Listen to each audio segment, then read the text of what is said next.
እነሆ የሁለተኛ ዙር የምድብ ጨዋታዎች ትናንትና ምሽትም እንደተካሄዱ ቆይተዋል። የዓለም ዋንጫ እንግዲህ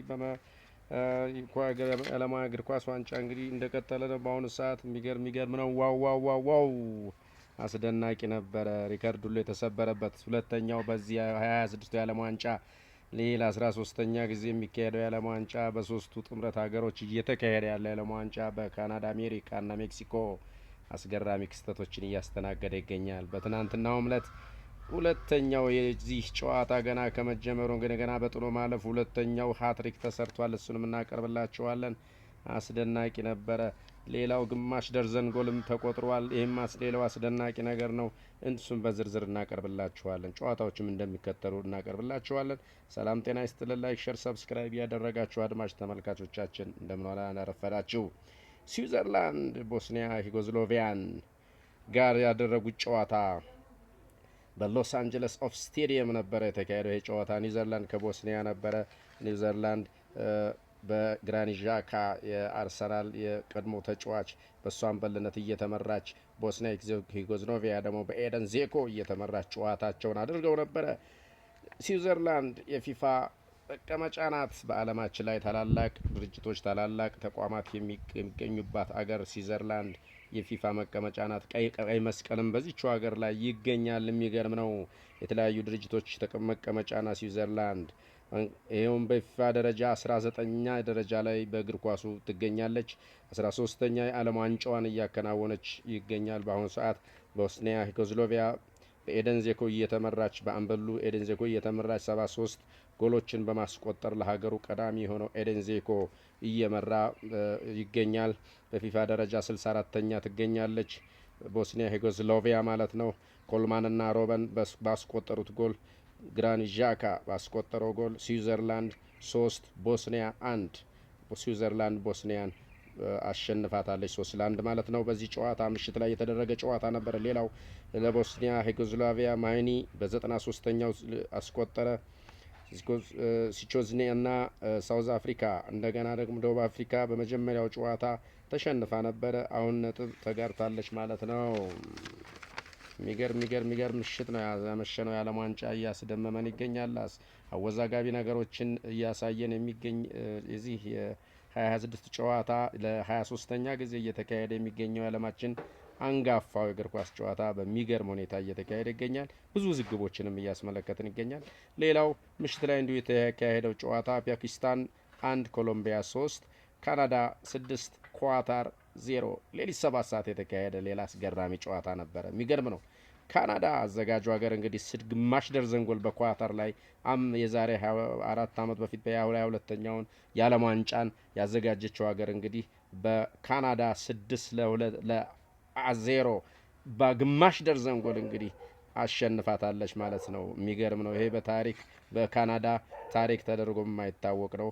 ይሄ መጀመሪያው ድንቅ ጎሎችን አስቆጥረዋል ማለት ነው። ቼክ እንግዲህ ከሳውዝ አፍሪካ 1 ሰዓት ነበር ይሄ ጨዋታ የተካሄደው። ቼክ ሪፐብሊክ 1 ሳውዝ አፍሪካ 1 ወጥተዋል።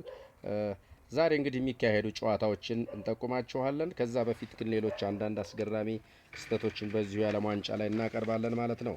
እንግዲህ የዓለም ዋንጫ እንደምታውቁት እየተካሄደ ይገኛል። ውድ አድማጮች ተመልካቾቻችን ከወዲሁ እንድትታደሙ እንጋብዛችኋለን።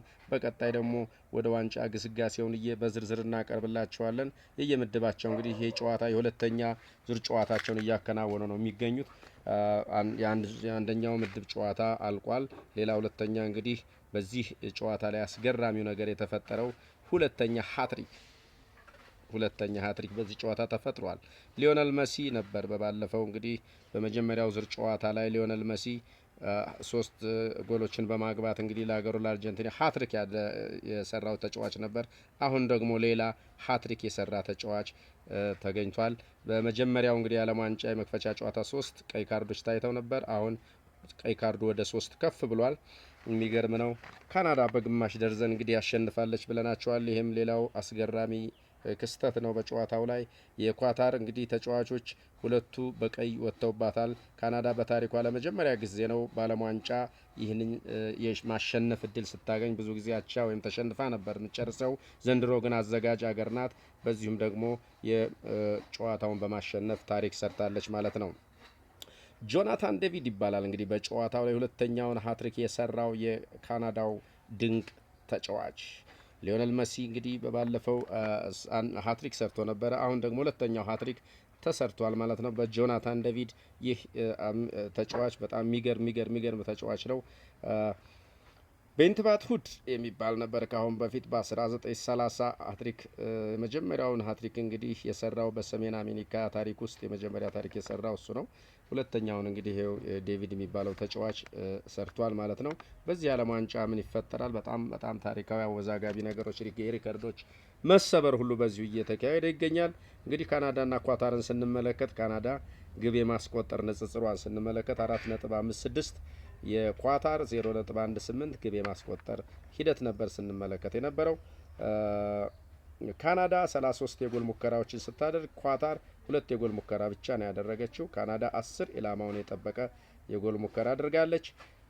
ጀስት ኳታር 0። የሚገርም ነው። ይሄ ደግሞ የሚገርም ምን ያክል ደካማ ቡድን እንደነበረ ነው የኳታር ስብስብን የምንመለከተው። ካናዳ 79 በኳስ ቁጥጥር ፖሰስ አድርጋለች። ኳታር ደግሞ 21 በኳስ ቁጥጥር የኳስ ፖሰስ በማድረግ የተካሄደ ጨዋታ ነበረ። የሚገርም ጨዋታ ነው ሲካሄድ የነበረ። ሌላው ደግሞ እንዲሁ ምሽት ላይ ሲካሄድ የነበረ ጨዋታ ባፋናዎቹ ደቡብ አፍሪካ የሚገርም ጨዋታ ነው ያደረጉት። እነሱም ከቼክ ሪፐብሊክ ጋር ነበር ይህ ጨዋታ የተደረገው። አድማጮቻችን የሚገርም ነው። ባፋናዎቹ 1-0 ከቼክ ሪፐብሊክ ጋር ነጥብ ተጋርተው ወጥተዋል።